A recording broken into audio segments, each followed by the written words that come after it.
Hello everybody, it's Joanne here. Welcome to Perky Penny Paper Arts. Today we will be creating some baby cards using the Quilted Hexagon stamp set from Sunny Studios. There are 2 long stamps that you use to stamp patterns, and then lots of little stamps to fill in the spaces. We will also be using this adorable baby bear set from Sunny Studios. There are so many cute stamps, from cute bears to little toys that we can stamp on the quilt like patches. There are also many separate words and phrases to create the perfect sentiment. I will use the coordinating hexagon die set as well. I really like to cut these out and then stamp them afterwards. I have a really fun technique and I'll show you later on in this video. Today I'll be stamping with my Distress Oxide inks. I'm in love with how they stamp and really wanted to play with them.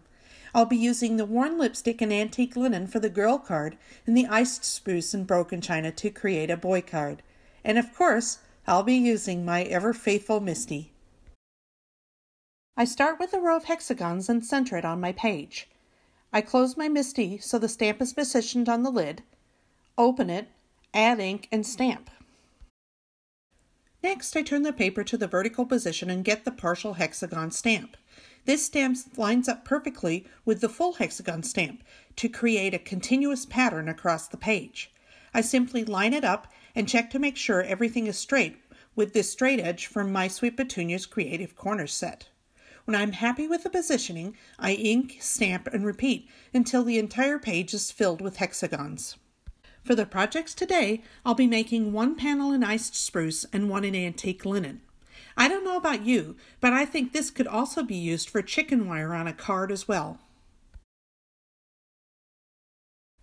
Here is an example of a page stamped with just the full hexagon stamp lined up side by side. I used the same technique as the first card, starting in the middle and working my way out both sides of the card. I love how it creates the little diamond patterns between rows. There are even several stamps that can be used to stamp in them. I also created this page by placing the individual hexagons on a block right up next to each other. I started at one end of the page and then just filled in by stamping across the page. You could also use this to create just a row of quilt on a card, a flower, or any of a number of different patterns. This is pattern play at its best. I really like creating interest and dimension by using the coordinating hexagon die set. I typically cut them out while sitting in front of the TV. I have this little Spellbinders Prism die cutting machine which works very well for this purpose. I can create quite a few very quickly by folding a piece of cardstock in half so I can cut 2 hexagons at a time.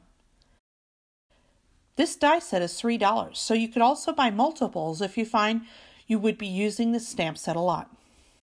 Now that I have my hexagons cut, I can stamp the patterns on them. The nice thing about this die is that it is ever so slightly smaller than the stamps themselves. I tried a few different ways of stamping them and found this one to work the best for me. I place the stamp on the block and ink it up.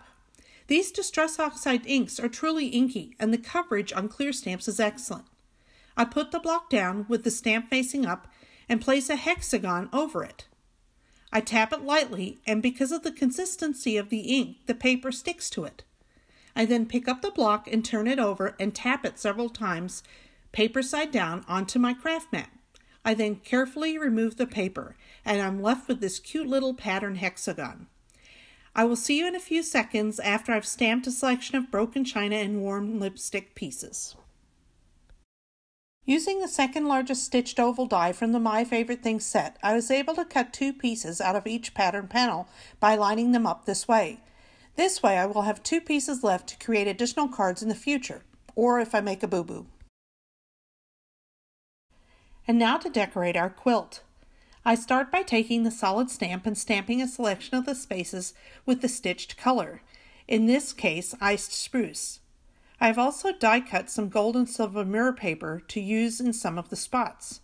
I then choose from that mirror paper or a stamped pattern and adhere straight to the paper, or in some instances I pop it up with foam tape. It is really your choice of how you'd like to decorate your quilt. I did not use foam tape on the flat side as I would be using that area in the future and it would be more simple if it was flat. There are some small areas around the edge that I use a stamp and ink to fill. It's much easier than trying to cut and glue little tiny pieces. When I've completed adhering and stamping, I then trim the hexagons that are hanging over the edge, and this completes my quilt. I use the largest stitched oval die from the same die set as the quilt to create my card base. To create a frilly edge for my bassinet, I use the largest die from the stitched oval scalloped edge frames die from My Favorite Things. It fits over the stitched oval and creates just the edge I wanted. It also covers up the flat card hinge. I used my liquid adhesive along the inside edge of the frame around one end and 2/3 of the way up each side. The rest didn't need glue as I would be cutting it off. My little quilts came in handy to determine where I would cut off the oval on each side. Before attaching the quilt, I need to create a sheet to fold over it. I opened the card up and flipped it over. I then took the 2 dies from the fishtail die set from Sunny Studios that would create a stitched scalloped point and centered them in the area where I just removed the scalloped edge. I attached the dies with a piece of micro port tape to run through my Platinum 6 die cutter. I removed the access and the die and then scored the card at the appropriate location to fold over to create the flap that will serve as my sheet and the spot for the sentiment. I can now attach the quilts. Before folding and attaching the sheet flap, I stamped the word congratulations from the Baby Bear stamp set in broken china and worn lipstick on the center of each of the flaps. I then folded at the score lines and attached the flaps to the quilts with liquid adhesive. I used an acrylic block as a weight while the glue set. I used the Distress Oxide ink in 2 different ways to create baby bears to coordinate perfectly with the card. I took Bristol Smooth white cardstock and used a sponge dauber to gently color an area of the paper. When the colored area was large enough, I stamped the baby bear in the same color as I had sponged. I then took coordinating Copic marker colors and colored in the nose, ears, and diapers, after which I fussy cut the bears out and attached them to the card with dotted adhesive. The final step in creating this card was stamping the words "On Your Sweet Bundle" inside the card. I was also able to touch up some of my stamping with a Tombow blender pen that I dipped in the Oxide ink pad. I think these cards will be perfect for my new niece or nephew. For more information, please visit my blog at www.perkypennypapers.com and follow my Instagram at perkypennypapers. If you enjoyed this video, please like it and share it, and subscribe to my channel to see when new videos are uploaded. A list of supplies is available in the description of this video. Thank you so much for spending your time with me today.